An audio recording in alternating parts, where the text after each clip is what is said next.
औजरी साफ़ करना बहुत ही मुश्किल काम है और ये बहुत ही आसान तरीके नाल मैं तुहानू शेयर करूँगी। कोई पानी ते बॉयल करके साफ़ करदा वा, हर कोई टिप्स हैगी आ हर किसी दी अपनी और मेरी बहुत ही अलग आ। मैं तुहानू कटने दा तरीका भी दसूँगी और साफ़ करने दा तरीका और ज़ायकेदार भी बनेगी, ना ही इहदी स्मैल आएगी। अच्छा देख लो, बिस्मिल्लाह करदे आं। बिस्मिल्लाहिर्रहमानिर्रहीम। बिस्मिल्लाह दियां बरकतां। बहुत ही गंदी औजरी आ और ज़्यादा गंद वगैरह देख लो इद्दी लेके आए आ। बीफ दी सीगी है ना, वड्डा जानवर जिहड़ा हुंदा वा ओहदी औजरी आ और अच्छी तरह धोनी आ, अच्छी तरह साफ़ कर लैनी आ। जेह्ड़े इहदे बोर वगैरह वा एह् बगैर उबालने तो साफ़ हो जाएगी, बगैर उबालने तो साफ़ हो सकदी आ। औजरी नू अच्छी तरह वाश करना, अच्छी तरह धो लेना, जेह्ड़ी इहदी गंदगी वगैरह सारी चली जाएगी। और इहदे बाद च इस तो बाद केह्ड़ा स्टैप फॉलो करना वा ओह् मैं तुहानू नाल शेयर करूँगी। अच्छी तरह धोने तो बाद आ देख लो अच्छी तरह धो लिया सी। मेरी मम्मा ते चले गई ते मेरे बाबा जानी अज साफ़ करनगे और मेरी मम्मा नू स्मैल आ रही सी, इस वजह तो मम्मा चले गई और बाबा जानी थोड़ी हेल्प करवाणगे मेरी। और आ देख लो बगैर बॉयल किते होए साफ़ हो जांदी आ और जेह्ड़े इहदे बोर जे है ना एह् सारे साफ़ हो जाणगे और बहुत ही आसान आ, इन्ना ज़्यादा मुश्किल नहीं आ। पानी ते तुसीं जेह्ड़ा बॉयल करके करदे आ ना ओह्दा जायका भी नहीं बनदा और ना ही ओह्दा इन्ना टेस्ट हुंदा वा, क्योंकि ओह्दे अंदर इक चिपचिपाहट जी आ जांदी आ और ओह् अच्छी नहीं लगदी।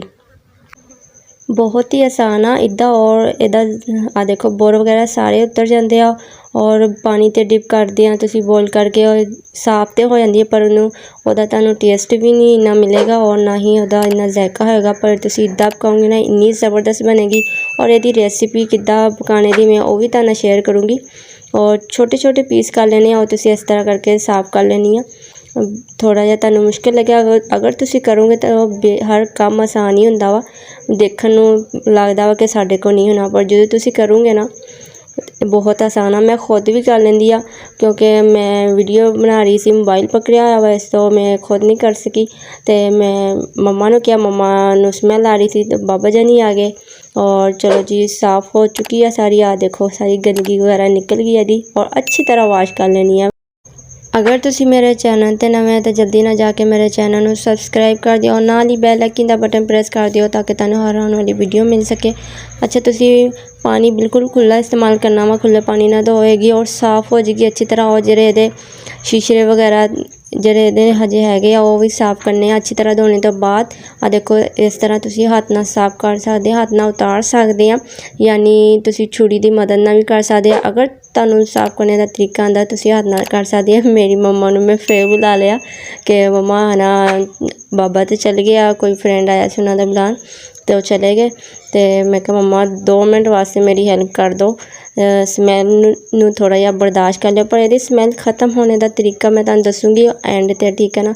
और जदों मैं इहदी रेसिपी शेयर करूँगी उदों तुहानू इहदा तरीका भी दसूँगी और बहुत ही मज़ेदार लगेगी। खैर हर कोई तो नहीं साफ़ करदा, बाकी बहुत स्मैल आंदी आ। और ते मैं मम्मा नू कहा मम्मा तुसीं आ जाओ, मेरी सिस्टर भी नहीं आ रही सी, कहंदी मैं नहीं, मैनू स्मैल आ रही आ, मैनू नहीं पता। खैर वो तो खांदी भी नहीं है, उन्हें अच्छी नहीं लगती है, स्मैल वगैरह आंदी है और जो देखदी है कि मेरा नहीं दिल करदा। हर कोई नहीं ज़्यादा पसंद करदा है औजरी नू, खैर मैनू तो पसंद आ, आपां तां पकावांगे भी ते खावांगे भी। और आ देखो अच्छी तरह साफ़ हो चुकी है और इहदे जेह्ड़े बोर वगैरह से वो भी साफ़ हो गया। देखो ज़्यादा नहीं है इहदे विच, ज़्यादा हुंदे आ। और कटिंग करने दा तरीका की है, इस तरह तुसीं पीस बना लेने आ और इस तरह करके तुसीं कटिंग कर लेनी आ। बहुत ही आसान आ कटिंग करना, है नहीं है कोई उधरों बोटी तुसीं कट ली है, कोई इधरों कट ली है, कोई ना ओहदी कोई बोटी दी शेप ही नहीं है। बहुत ही प्यारी दी चौरस ही शेप रखांगे। तुहानू 2 तरीके कटिंग करने दे दसूँगी, ठीक है ना। अगर तुसीं इदां कर सकदे आ तां बेशक तुसीं इदां आराम नाल कर लिओ घर ते।